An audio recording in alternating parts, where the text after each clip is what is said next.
At that point in time, I was in a very dark place. I mean, it was very depressing going from nothing to being like, hey, I'm the man, the most successful guy, at my age, blah, blah, and then back to like getting, starting to lose everything. But what ended up happening was, for example, with those mortgages, those banks went under, they got, absorbed and serviced by somebody else, and then they came back and I got modifications, and my rates were 9 to 11% range, and they dropped them to 2%. Welcome to the Real Freedom Show, where we inspire you to pursue your passion to gain time and financial freedom through opportunities in real estate. I'm your host, Mike Swenson. Let's get some real freedom together.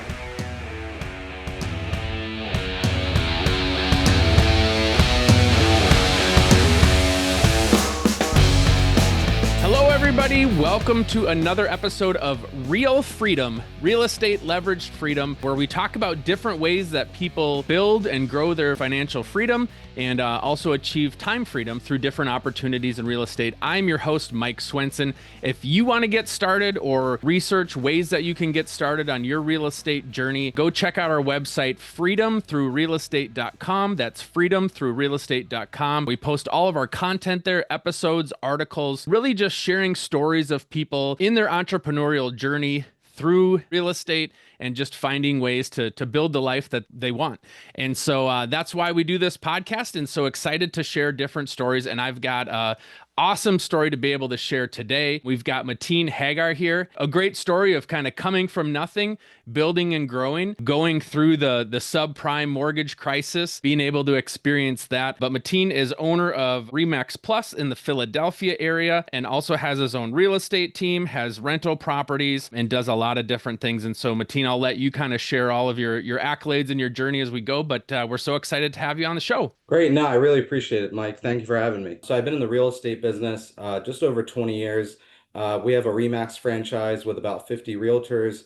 We have a property management business with over 1,000 units under management. We have a mortgage business, development business. Like you said, own a bunch of my own properties and started from nothing and just grew it to where it is today. So definitely very proud of that. And, we're ranked in the top 5% of our MLS. So we do well with sales and volume and all that kind of stuff, and very active for sure. It's a hard journey, and especially in today's real estate market, it feels like you're kind of running uphill here to be able to continue to build and grow. But talk about those early days. What I always am curious to hear is kind of why real estate. What is it going to do for you? Is it purposeful? Is it accidental when you kind of get started? And then we'd love to just continue to build that story and go as the episode goes on. Sure. So, like I mentioned, started with a very modest background.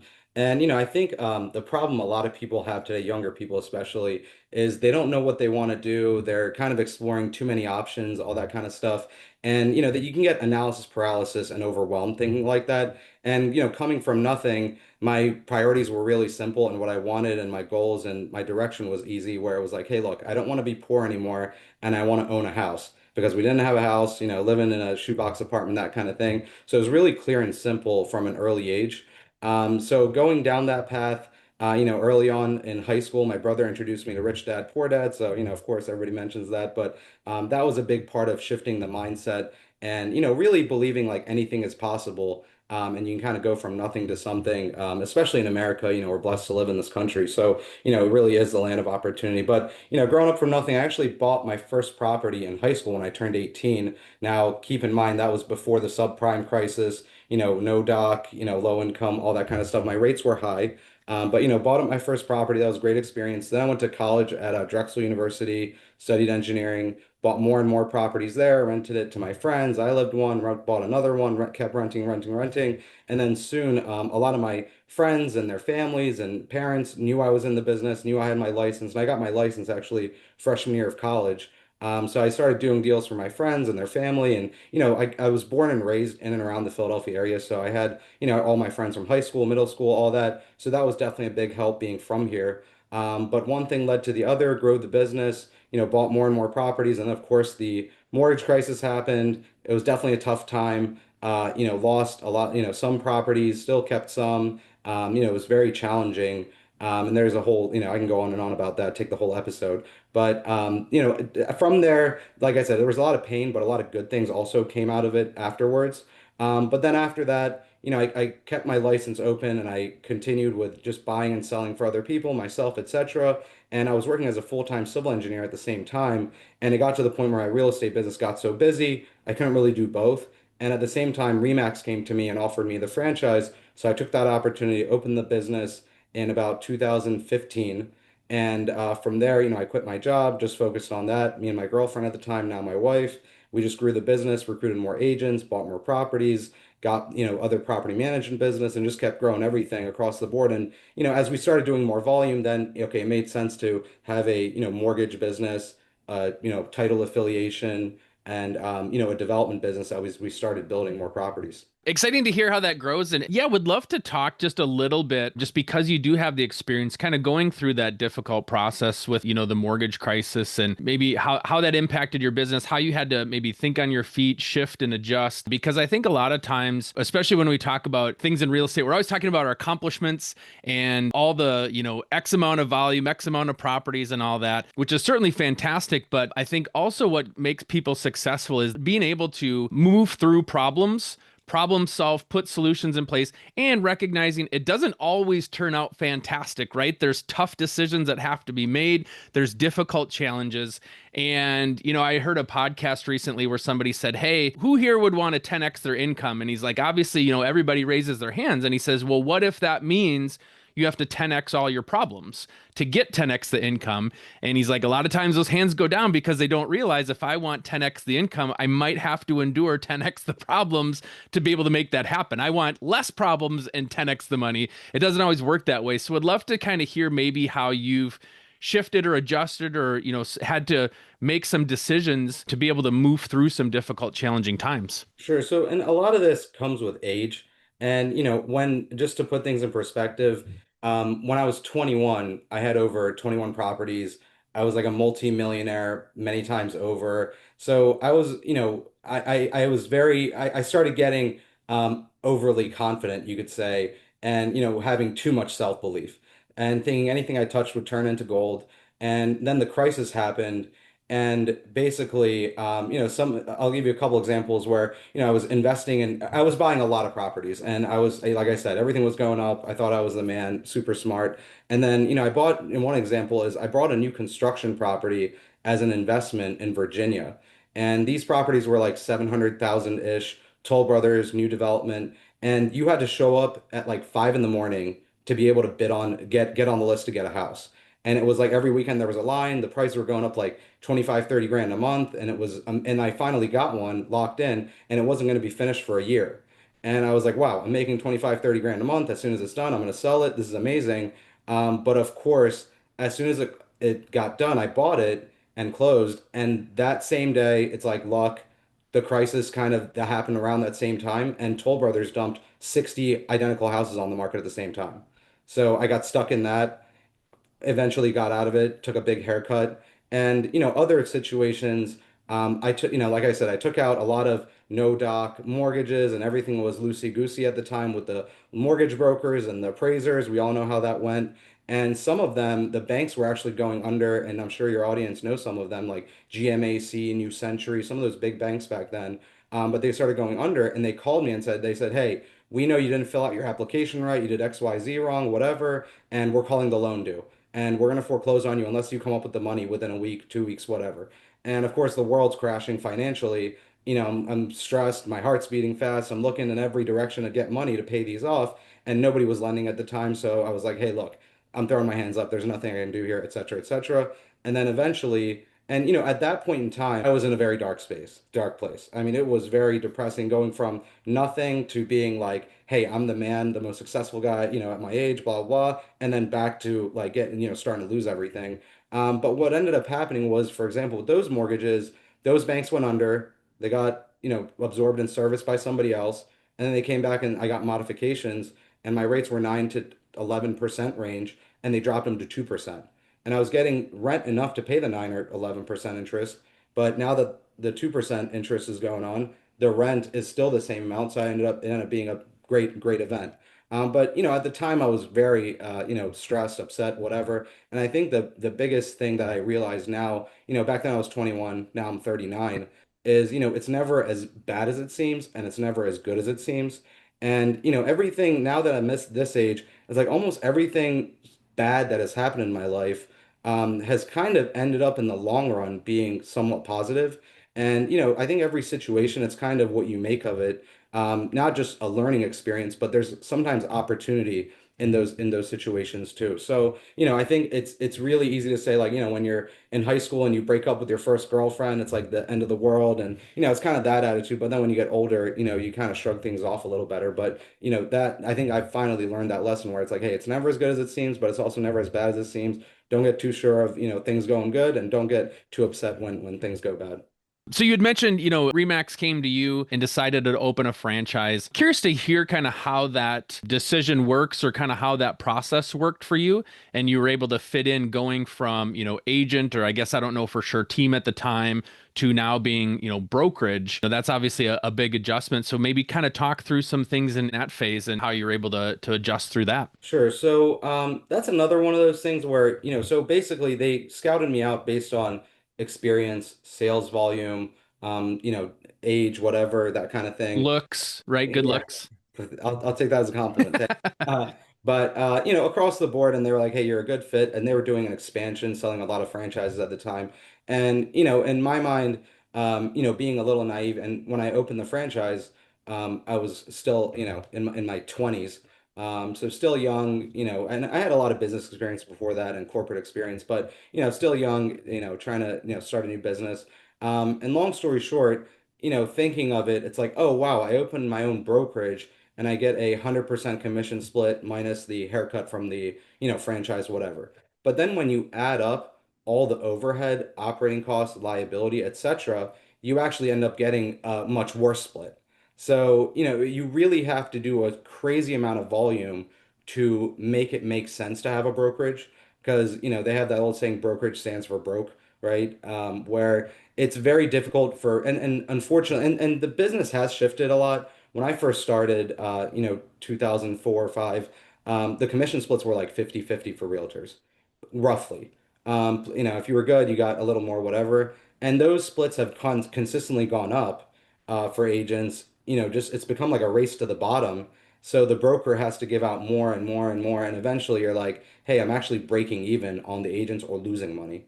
And then, on the other end, the sales commissions have gone down too. So it used to be 6, 5.5, 5, plus or minus, whatever. So both sides pressure. And like I said, there's so many brokerages offering so many high incentives where for us to survive, we've had to give extremely aggressive splits.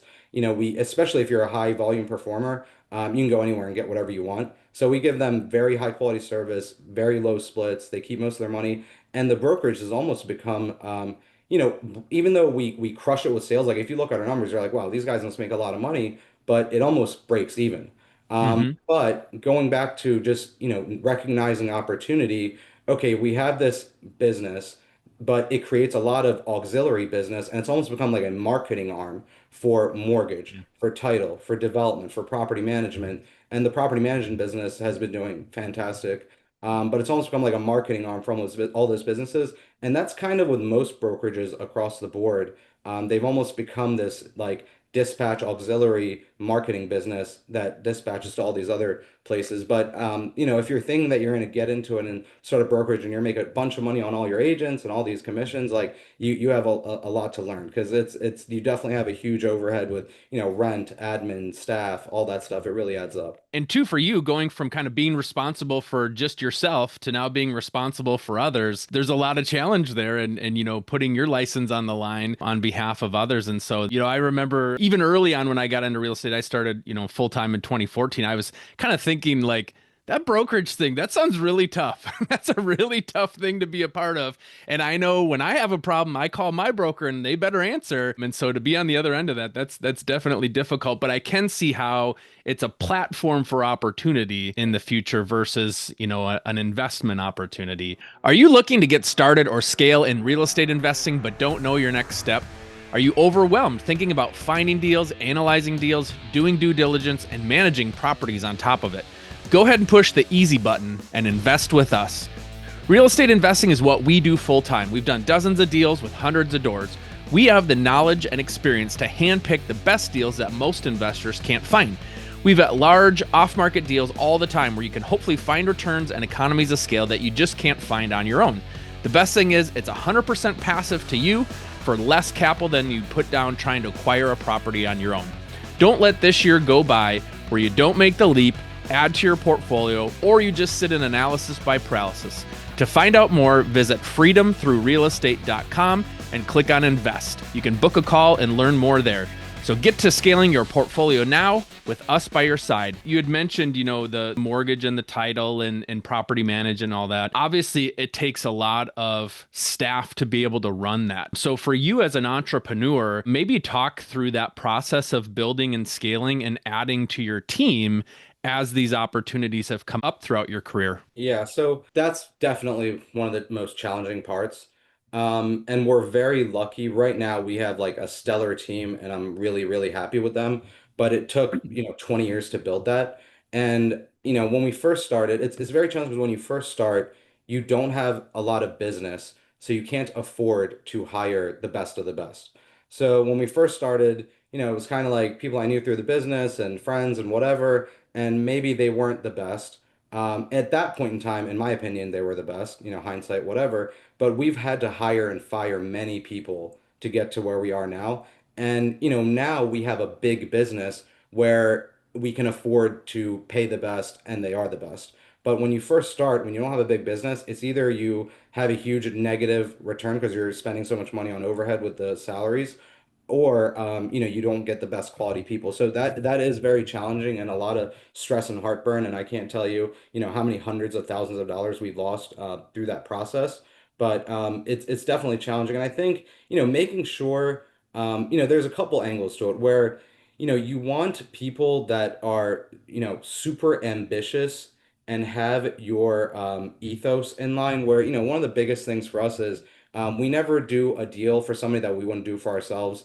We're very honest about it. We talk people out of buying and selling all the time, even if it's bad for our pocket and our commission. But it's led to clients that have referred us so much business and they buy every deal through us in the long run. So having that mindset is super important to us. And the loyalty side, all that kind of stuff. But sometimes you can get people that are overly ambitious, and we've had this before where they kind of use you as a stepping stone. They come in, they kind of put your business on the second tier, but they're really building their own business on the side, and that's their top priority, and they don't spend time on your business. So you have to be careful, but as long as you get people that, hey, look, like I have your back, I'm sharing all the stress and risk, we're in it together, and this is how we do business. It's been amazing. We're very lucky. Now, out of curiosity, how much, as you have your hands in multiple businesses and multiple kind of sub industries here of real estate, how much do they each kind of operate in their own silo versus maybe having some continuity between the businesses where you can maybe share services, share time, share resources together? Yeah, so there's a lot of synergy there. From the brokerage side, we're constantly referring management business, and from the management side, so it's two separate businesses. One is Remax Plus, and one is Plus Property Management, and they both have separate staff. Plus Property Management has so got about five full-time staff and maybe three maintenance guys that are full-time. And then we have an accounting firm that is a subcontractor that we use to, for 1099s, managing Appfolio, QuickBooks, all that stuff. And those agents that are on that staff are also licensed with the brokerage. So part of the incentive is, hey, if a property management client wants to sell a property, that's your deal. You can get that. That's your listing, buy or whatever. And, from each of these businesses, like I said, we have really good staff. So, honestly, we give most of the income back to them for helping service the business. And on our end, we make a small percentage. But that's what it takes to, in my opinion, get the best of the best and have them want to have skin in the game, all that kind of stuff. And then on the brokerage side, they both do leasing. They do leasing for, property manager does leasing for property management properties.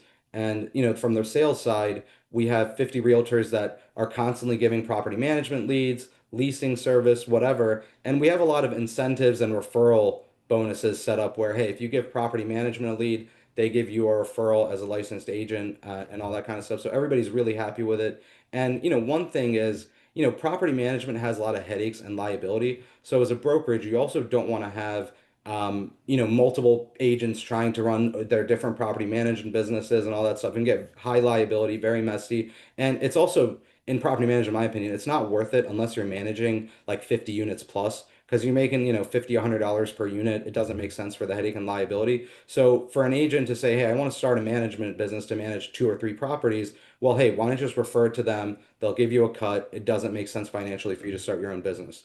And that's been great. And then development, we get constant leads for the development business from these clients as well. And from the development side, we usually honestly don't even take outside customers much. We usually just develop our own properties or for somebody that we have a close relationship that we've known for a long time. So that's the development side. And then I should say this too, we're soon starting a locksmith business too. And we're buying the truck, getting the insurance, all that stuff. But that's been a service where, hey, we have so many locks, we need that service all the time. Okay, it makes sense now to start that as well. And then the mortgage side, um, each one of these, they have a high level director where I'm not super involved on the day to day, but I do get involved if there's a big problem, like, hey, this building caught fire, or we have, the cops at this building, or, whatever. But if it's a big problem or some legal thing, I'll get involved. But typically they're pretty self-sufficient unless they need some guidance on something and want to get my opinion. That's always something that comes up all the time. But they're pretty self-sufficient. Like mortgage is completely self-sufficient. I'm just like a silent partner. Brokerage is I'm pretty involved, and property management is just if there's major issues. Now, for those businesses, how intentional were you about pursuing those opportunities? Or was it just kind of opportunities that came to you, or maybe relationships that you've cultivated where it's like, hey, let's think about doing this together? Because I think sometimes people are curious to hear how those multiple businesses come. Some people, it's like, hey, this is my 30-year plan and I'm in year 3 and I want to do this, this, and this. And for some people, it's kind of like, hey, we're just having a conversation, brainstorming, and hey, wouldn't it make sense to do this? And oh, we know so and so. And so curious to kind of hear how much of it was really intentionality versus just kind of stuff that more organically maybe happened. Yeah, so with property management, originally, it was like 20, 30 units. I was managing it all myself. And then I hired, and then I didn't want to do it anymore. I was like, hey, look, it doesn't make a lot of money. It's a lot of headaches. I'd rather have somebody else do it. So I hired a company, and within months, our vacancy was up. We had more than normal maintenance, all that stuff. So I fired them and I hired another one. And they did the same thing. And then I hired another one, same thing. And I was like, all right, screw this. We need to do it ourselves. So brought in a couple buddies and people that were in the business. We did the management ourselves, and that was natural because we couldn't find somebody that could handle it. And of course we're going to lose our customers, and most of the properties were my own, so I couldn't afford to have vacancies because I had mortgages, all that stuff. So we ended up doing it ourselves because we just couldn't find a good one. And then the brokerage and it happened naturally with Remax recruiting us, and then going down the pipeline. I think you have to really be honest and look at your business. And looking at our business, like I said, the brokerage doesn't make a lot of income net, but it has a huge volume and a lot of transactions. So what are other ways to monetize that, or figure that out where I'm not one of those people that says, okay, I'm going to shut the doors, I'm going out of business because it doesn't make sense, whatever. And pride can be a good thing or bad thing, but that's pride talking right there. It's like, hey, I'm not going to let everybody in the world see that I gave up or whatever. That, like I said, sometimes going to be good or bad, but that kind of forces you to think outside the box. And it wasn't like, okay, we're not making any money and there's no volume, right? There's a lot of volume, but we're making no money. So how do we milk each transaction and get a little bit more? And long story short, having the relationship with the mortgage company, title, development, property management does help us give better service to our customers too. So it's a win-win. They get better service, they get better deals, and we also make a little more on each transaction. In terms of these different businesses, I know you mentioned you had great directors. Where do you spend the majority of your time, on a given week? Is it mostly just high level leadership growth? Is it, bopping in, kind of hands in to a few of the different businesses, or what's a week look like for you? Sure. So it's really all over the place. It's really hard to say like what I'm doing each week because it's like I don't even put anything on my calendars on Mondays because it's always crazy. For example, it's like something in the air where it's like a million phone calls and emergencies, whatever. So it's kind of like constantly, I would say on a daily basis I'll get like 1 or 2 calls from agents talking about an issue they're having on a deal. I'll get 1 or 2 calls from management, something that they need ideas on or direction. And then, from the brokerage side, a couple calls there, hey, this deal, how to process this, whatever. And then, on the development side, I am constantly meeting with, So the part that is my passion, what I like to do, is the development side and buying and owning real estate. So I try to put most of my time there while trying to keep everything else moving in the right direction. So from that end, I'm constantly meeting with architects, township meetings, engineers, that kind of thing, just because that's my passion. That's where I want to focus on. But those other businesses, they're pretty self-sufficient. And, as far as like, we have trainers, we have recruiters, we have all that kind of stuff. But as far as recruiting agents and developing agents and all that kind of stuff, we used to do a lot of that, but then it started to seem like, for the most part, not to say it's a waste of time, but it wasn't a super efficient way of using your time because you'll put all this time into someone. And then they'll decide to switch careers, or they're like, "Hey, this is not for me, whatever." And there's too many, I think, licensed agents. I'm sure and everybody knows. There's too many people that are licensed. The barrier to entry is too low. So because of that, you have a revolving door of people getting in and out. So trying to train and coach people is not a super high priority, but if people show incentive and they're willing to do it, hey, we'll put the time in if you're willing to put the time in. So we do have some people like that come up here and there, and we really put a lot of energy and time into them, and they do become all stars and a big part of our team. But that's a basic week what it looks like. What does the future look like for you as you think about the next few years? Obviously you've grown a lot and built a lot, and so what are you thinking for the future? Yeah, so definitely continuing to develop the construction development business, buying more land, buying, developing, hopefully bigger and bigger developments, but also getting into more so social media. I mean, we're already in social media and do digital marketing and SEO and all that kind of stuff, but we're in the process of starting our own podcast, so hopefully you can be a guest on ours. Sweet. But that I think is the way the world is going. I'm not a social media podcast. I'm a very private person in the trenches working, but you have to do it these days, and it's super important. And being a big on social media and marketing and having a podcast can kind of feed everything else.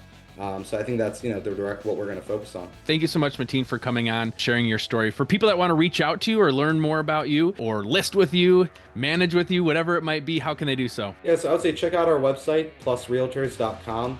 For the brokerage, and plusmanagers.com for the property management. And we're on all the major platforms: YouTube, Instagram, Facebook, Twitter, etc. I love those URLs. Those are fantastic. I'm a sucker for a good, easy to remember URL. So thank you so much for coming on, sharing your story, and best of luck as you continue to grow in the future.